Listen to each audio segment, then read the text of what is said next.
Halo sahabat-sahabat semua, housekeeping semua, kembali di channel saya di Housekeeping Pemula. Dan hari ini kita akan ketemu sama sahabat saya yang sangat luar biasa sekali, yaitu di channel Guru Perhotelan. Oh, luar biasa.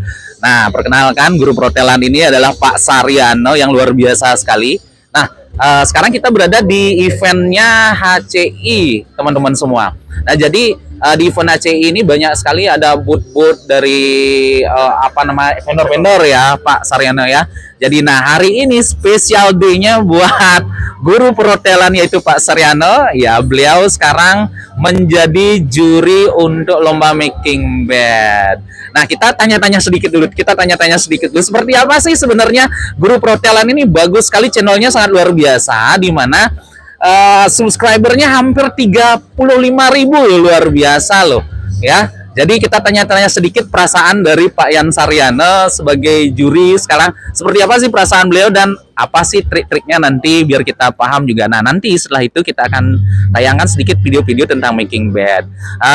Ya Pak Yan, ya. Semakin ganteng aja Pak Yan, apalagi jadi juri sekarang Pak Yan. Biasa sekali Pak Yan. Nah, hari ini gimana perasaannya Pak Yan setelah bisa untuk jadi juri hari ini? Saya yakin pasti ada hal-hal yang misalnya nanti terkait dengan karena kita belajar housekeeping Pak Yan ya, nanti pasti making bed.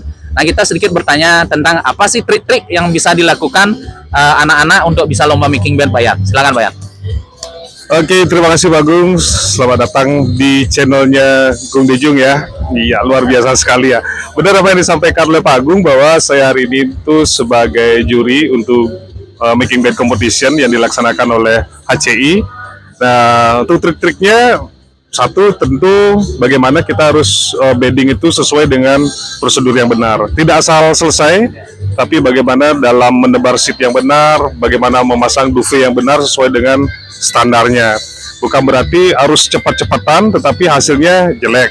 Ya paling tidak cepat boleh, tetapi hasilnya juga harus bagus. Dan bagaimana juga dalam penempatan pillow, jangan sampai pillowcase itu pakai dagu nanti masangnya. Nah, jadi dari awal sampai akhir harus sesuai dengan prosedur. Dan hari ini saya sebagai juri di sini, tentu ini merupakan hal pertama bagi saya karena sudah dipercaya oleh HCI sebagai juri tamu. Saya mewakili kampus Sun Glory juga di sini. Mudah-mudahan hari ini berjalan dengan lancar. Kontestan atau peserta nanti sebanyak ada 30. Ya, 30 dari semua hotel dan villa. Gitu Pak Gung. Ya. Oh, luar biasa sekali. Oh, ternyata Pak Yan juga pengajar di kampus Sun Glory Pak Yan. Oh, sangat luar biasa. Saya lihat fasilitas dari Sun Glory sangat luar biasa Pak Yan ya. Kemarin saya sempat masuk ya. Dan sedikit tidaknya saya juga sering sharing ya di kampus Sun Glory. Banyak sekali hal-hal yang saya sudah dapat di sana, luar biasa. Pokoknya banyak hal yang akan kita dapat pelajari dari gini. Nah, jadi bagi teman-teman yang ingin belajar housekeeping, jangan lupa ada di channelnya kami berdua, yaitu di channel Guru Perhotelan dan Housekeeping Pemula.